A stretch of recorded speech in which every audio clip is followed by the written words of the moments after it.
नमस्कार मित्रांनो, मराठी माणूस प्रदीप। गेले अनेक दिवस मराठी आणि हिंदीच्या सगळ्या गोष्टी आपण पाहतोय। राज ठाकरे, उद्धव ठाकरे म्हणजे याची दोन टोकं, पण आज ते एकत्र येताना दिसतात। आता एकत्र येतील 5 तारखेला समजणार आहे। खाली त्यांची निमंत्रण पत्रिका आपण सर्वजण पाहतोय। राज ठाकरे आणि उद्धव ठाकरे अशा गोष्टी आल्यात ज्या लोकांनी कधीतरी बाळासाहेबांवरून इतक्या घणाघाती सगळ्या गोष्टी केल्या की याने काय चारलं, त्याने काय चारलं, मी कसं काय केलं, पाठीत खंजीर खोपसल्या, सगळ्या गोष्टी आपण महाराष्ट्राने पाहिल्या। हे ठाकरे बंधू आता एकत्र येत आहेत आणि एकत्र येऊन महाराष्ट्राच्या राजकारणाला नवीन दिशा देऊ असं स्वतःहून ठामपणे सांगतात। मराठी माणसाला मी दिशा देऊ असं सांगतात। आता 16 वर्षाचा राज ठाकरेंचा संघर्ष आपण गृहीत धरू शकतो, त्यांना आपण समजू शकतो, कारण मराठीसाठी ते तिखट तीव्रपणे लढले, सगळ्या गोष्टी केल्या। पण उद्धव ठाकरेंचं थोडं संभ्रमात पाडणार आहे। उद्धव ठाकरे जिकडे सत्ता, जिकडे हवा, जिकडे जाईल तिकडे ते जात राहतात, कारण त्यांना आता माहिती आहे आपण महाविकास आघाडीमध्ये तुटपुंज जे राहिलोय तिथं राहून काय करायचं।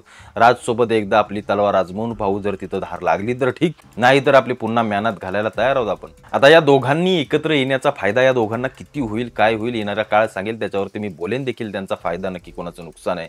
पण आता येऊया महत्त्वाच्या गोष्टींवरती। देवेंद्र फडणवीसांनी जो काही पलटवार यांच्यावरती केला तो म्हणजे यांची मुलं ते कुठल्या शाळेमध्ये शिकली, नाव मला त्या शाळेचं येत नाहीये, पण यांची मुलं त्या शाळेमध्ये शिकली। अमित ठाकरे आणि आदित्य ठाकरे दोघे जण हे शाळेमध्ये शिकले आणि हे आता सांगतायत की मराठीमध्ये मराठीसाठी लढतायत आणि मराठी माणसाने काय केलं पाहिजे, मराठी माणसाने कसं काय राहिलं पाहिजे, मराठी भाषा वापरली पाहिजे। पण मी तुम्हाला मागच्या अनेक व्हिडिओमध्ये तुम्हाला काय सांगितलं होतं की सुरुवात आपण कशापासून करतोय। गावाखेड्यांमध्ये तुम्ही आलात तर जिल्हा परिषदेच्या मराठी शाळा जिथं आम्ही शिकलो त्या शाळा आज टाळेबंद व्हायची वेळ आली, टाळेबंद व्हायची। लक्षात घ्या, का? तिथं कमी शिक्षण मिळते म्हणून नाही, आम्ही आमच्या सगळ्या पोरांना, आम्ही आमच्या सगळ्या लोकांना हिंदी इंग्रजीच्या माध्यमांमध्ये टाकतोय आणि आम्ही गप्पा मारतोय, आम्ही स्टेटस लावतोय मराठीसाठी। विचार करण्यासारखी गोष्ट आहे। राज ठाकरेंनी, उद्धव ठाकरेंनी त्यांचा मुलगा कुठं शेतात, बाकीच्यांचा सोडून द्यावं ते मराठीसाठी, तर विशेष नाही त्यांचा, पण या दोघांचा खास करून राज ठाकरेंवरती तर बोट आलंच पाहिजे। कारण ज्या राज ठाकरेंनी 16 वर्ष आपली मराठीसाठी घालवली, त्या राज ठाकरेंचा मुलगा जर एखाद्या इंग्रजी माध्यमातून शिकत असेल तर मग मात्र गोष्ट बोलण्यासारखी आहे, ते खरंच बोलण्यासारखी आहे। बरं, हे मला माहिती नव्हतं, मी शाळा एवढी काही शोधली नव्हती कुठे। हा, राज ठाकरे बालमोहन मधून शिकलेत, उत्तम गोष्ट, उत्तम शाळा आहे। मग राज ठाकरे जर इतके प्रगल्भ होऊ शकतात, मोठे होऊ शकतात, तर त्यांच्या मुलाला बालमोहन मध्ये घालणं चुकीचं वाटत होतं का त्यांना, असा प्रश्न मला येतो। त्याच्यानंतर अनेकांनी प्रश्न देखील उपस्थित केले की आता आजोबा नातवाला कोणत्या शाळेत घालणार, हा देखील प्रश्न महत्त्वाचा आणि महाराष्ट्राचं लक्ष याकडे असलं पाहिजे। कारण जे राज ठाकरे मराठीच्या इतक्या आग्रही आहेत त्यांचा मुलगा तर जिल्हा परिषदेपासूनच शिकला पाहिजे। मराठीचा आग्रह तर इथूनच, घरामध्ये मराठीतच अस्खलित बोलली पाहिजे, घराटीत प्रत्येक व्यवहार मराठीतच झाला पाहिजे, प्रत्येक गोष्ट मराठीतच झाली पाहिजे, तर आपण म्हणून राज ठाकरे मराठीसाठी काहीतरी करतायत। ही गोष्ट एका अर्थी बरोबर आहे, लक्षात ठेवा।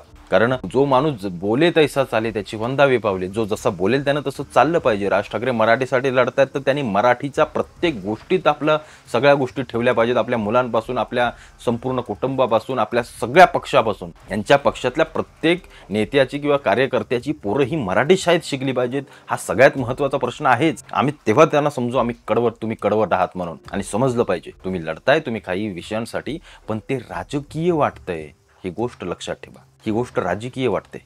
आता जी आर मागे घेतलाय, आता विजय मेळावा सगळा होईल, पण त्यानंतर काय, त्यानंतर कोणतं राजकारण, त्यानंतर कुठली गोष्ट, त्यांना सुरुवात इथून केली पाहिजे। मी तुम्हाला म्हटलं ना, मराठी माणसांनो, आपण आपल्याच काही सगळ्या गोष्टींमुळे मागे आहोत। त्या बाहेरच्यांना दोष देऊन काही फायदा नाहीये। मग गुजराती, मारवाडी या सगळ्या लोकांना काही फायदा नाहीये। ते तिकडून येत आहेत, तुमच्या इथे येऊन त्यांची भाषा बोलतायत। आपल्याला आपल्याच महाराष्ट्रात मराठी बोलायला लाज वाटते। आता आपण चुकीचे आहोत का ते चुकीचे आहोत, लक्षात घ्या। प्रश्न इथून सुरू होतो, आम्ही आमच्या मुलांना कधी मराठी शाळेत घालणार आहोत, आमच्या पोरांना आम्ही मराठी कधी आग्रही करणार आहोत। कारण या सगळ्या गोष्टी तेव्हाच होतील जेव्हा तुम्ही, आम्ही आणि आपले नेते या सगळ्या गोष्टी पाळतील। आपल्या नेत्यांनी मराठी करायचं, त्यांची पोरं इंग्रजी शाळेमध्ये, त्यांचे व्यवहार गुजराती मारवाड्यांशी, त्यांचे कोण आता ते काय सांगायची गरज नाही। ते सगळं शोधायला गेलं तर सगळ्यांचीच उकल बाहेर निघेल, सगळंच बाहेर निघेल। मग व्यवहार करायचा तोही मराठी माणसाचीच करा ना। आपण काय म्हणतो, त्याला खायचं तो मराठी माणसाचा खावा डापाव, बरोबर ना। 4 रुपये जाऊ द्या तर मराठी माणसाला जाऊ द्या। मग हे जे नेते मराठी करतायत त्यांचे व्यवहार कोणासोबत होत आहेत याचा जर विचार आपण केला तर या गोष्टी, या बाजू देखील समजून घेतल्या पाहिजेत आपण। कारण लक्षात घ्या, आपण राजकारणासाठी फक्त जर रगडणार आहोत ना, तर मराठी माणसाची उन्नती कधी होणार नाही। या नेत्यांनी किती मराठी माणसांना पुढाकार लावून सगळ्या गोष्टी करून दिल्या, ह्याही गोष्टी आपण महत्त्वाच्या डोक्यात घेतल्या पाहिजेत। काही लोकांना नोकऱ्या लागणं किंवा त्या सक्तीच्या करणं याच्यासाठी लढले पाहिजे। राज ठाकरेंनी अनेकदा विषय काढलाय, हा अनेकदा विषय काढला, आता त्यांनी पुन्हा तो विषय काढावा। आता तुम्ही हिंदी सक्तीचा जो काही GR मागे घ्यायला लावला, तुमचं अभिनंदनच आहे. पण एकदा या पुढच्या आता या 2-3 महिन्याच्या निवडणुकीच्या आधी एक महत्त्वाचा विषय राज ठाकरेंनी हाताशी घ्यावा आणि तो विषय म्हणजे 75-80% स्थानिक मुलांना नोकऱ्या मिळणं. सगळ्यात महत्त्वाचा विषय.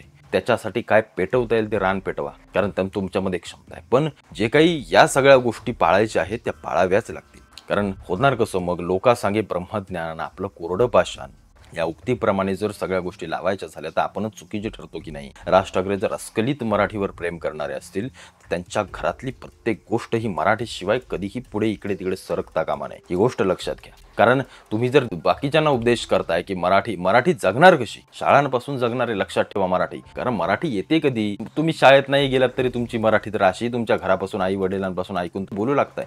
मराठीचा विषय येतोय कुठं, शाळांपासून.